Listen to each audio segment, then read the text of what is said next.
मित्रांनो, मी आज ज्यांच्या घरी बसलोय समालोचक म्हणून महाराष्ट्राला परिचित आहेत, पण बैलगाडी मालक म्हणून मला आवर्जून ह्यांच्या काय काय गोष्टी दाखवायच्या आहेत. मित्रांनो बघा, बैलगाडी क्षेत्र एखाद्या व्यक्तीचं कसं पूर्ण आयुष्य बदलवतं. समालोचक म्हणून महाराष्ट्राचे समालोचक, ज्येष्ठ समालोचक सुनील मोरे यांच्या घरी आलोय. ही बघा खरी संपत्ती, बैलगाडीतली खरी संपत्ती. अनेक शील्ड आहेत, अनेक ठिकाणी सन्मान चिन्ह आहेत. ही समालोचनाची ही जादू आहे आणि ते प्रेम भेटलं महाराष्ट्रभर.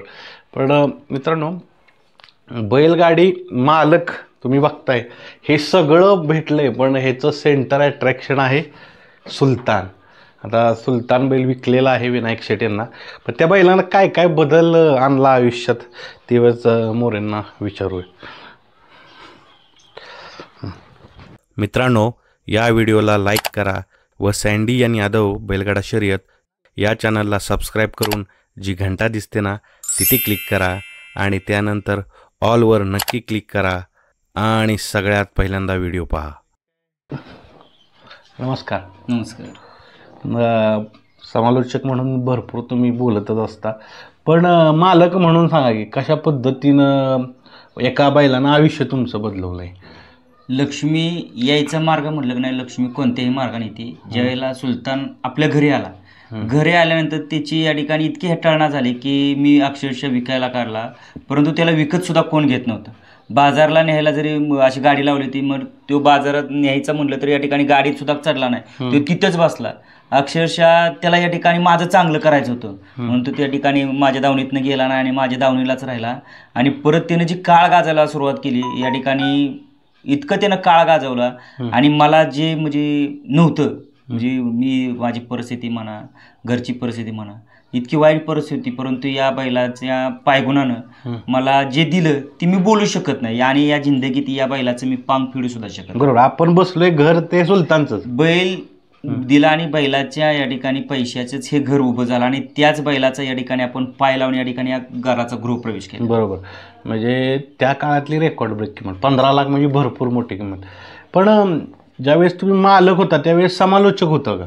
नाही, मालक होतो, परंतु त्यावेळेला कसं झालं होतं, मैदानाला बंदी होती आणि फक्त बिनजोडची मैदानं चालत होती. त्यावेळेला मैदानच नव्हती, कारण त्याचा फक्त काळ बिनजोडमध्येच गेला आणि बिनजोडमध्ये फक्त मुंबईला बिनजोड चालायची. त्यावेळेला या ठिकाणी मुंबईला आपण भाड्यानं बैल द्यायचो आणि त्या मुंबईच्या बिनजोडच्या म्हणजे बंदीच्याच काळात हा घडला आणि बिनजोडच्याच फक्त आपल्याला एकच मैदान फक्त करायला गावलं. त्यानंतर या ठिकाणी त्याचा प्रवास म्हणजे बंदीचाच झाला, चालूचा काळ त्याला गावला नाही.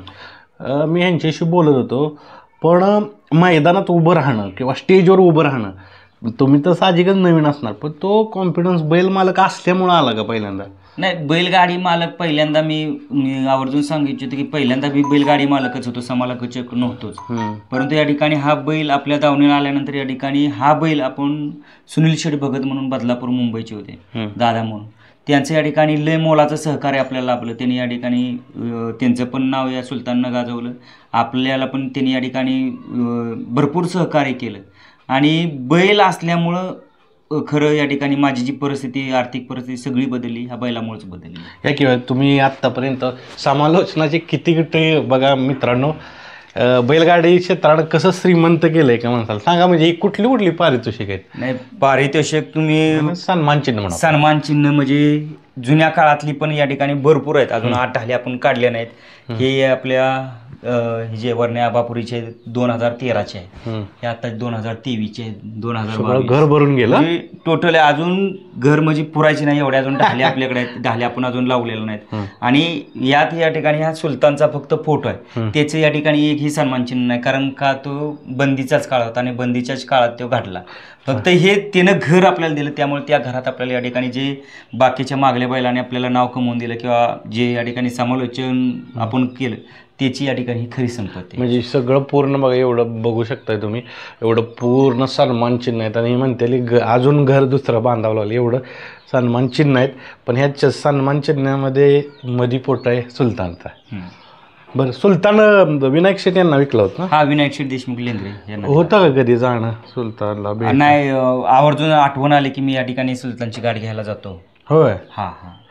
मग आता ठीक आहे, विकल्यानंतर नाते संबंध कसे आहेत मालकाबरोबर, कारण तिला महत्वाचं या ठिकाणी पहिल्यांदा आपण कसं झालं, ज्या बैलांना आपल्याला माणसात आणलं म्हणजे या जिंदगीत सुनील मोरे समालोचक नव्हता, त्याच्या आधी बैलगाडी मालक, आणि बैलगाडी मालक या ठिकाणी नाव करून दिलं या सुलताननं.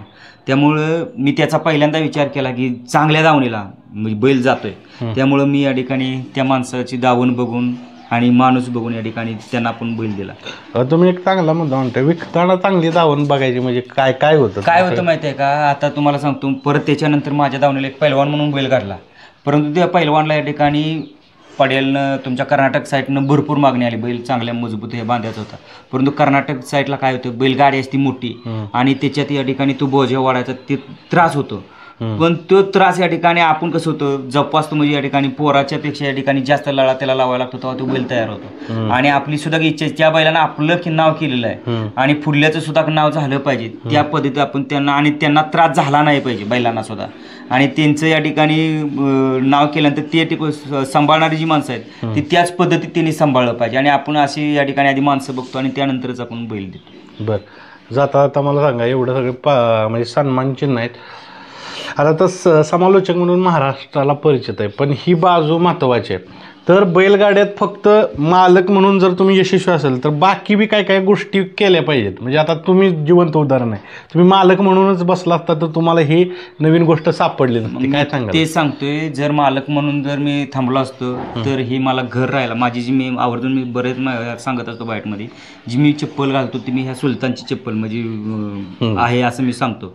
कारण तो बैल काढला आणि तो बैल काढल्यानंतर ते लक्ष्मीच्या स्वरूपात माझ्या ठिकाणी आला की त्याला द्यायचं होतं बाबा, हा ह्याची परिस्थिती कशी आहे आणि आताचं चालू परिस्थिती युग जर पाहता तर त्या ठिकाणी त्या माणसांच्या ह्याच्यात वावरायसाठी या ठिकाणी कुठेतरी त्याला उदरनिर्वाहाचं साधन म्हणून त्याने या ठिकाणी आला, आणि माझं या ठिकाणी काय म्हणजे त्याला शब्दच राहिले नाहीत असं तुम्हाला देऊन गेला. बरं, सुलतानच्या कधी कधी आठवण होती हो तुम्हाला, म्हणजे आता नेहमीच होतात ना, पण कधी आठवण सगळ्यात जादा झाली? सुलतानची आठवण तुम्हाला सांगतोय, मला घरात पाय ठेवला की मला सुलतानची आठवण होती. कारण कसं होतं माहितीये का, गाजावाजा कोणाचं होतं, जो चांगला माणूस आहे, जो चांगलं करतो त्याचाच गाजावाजा केला जातो, आणि त्याच पद्धती या ठिकाणी हा सुलतान आहे. जोपर्यंत हे घर राहील तोपर्यंत माझी मागली सुद्धा पिढी म्हणेल सुलतानचं घर. वाह वाह वाह.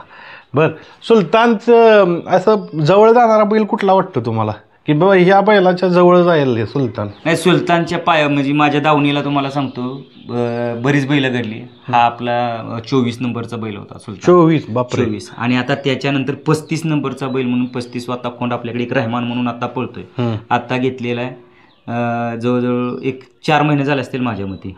त्याच्या पावलावरती पाऊल असं जणू वाटायला लागलं की सुलतानच माघारी आलाय.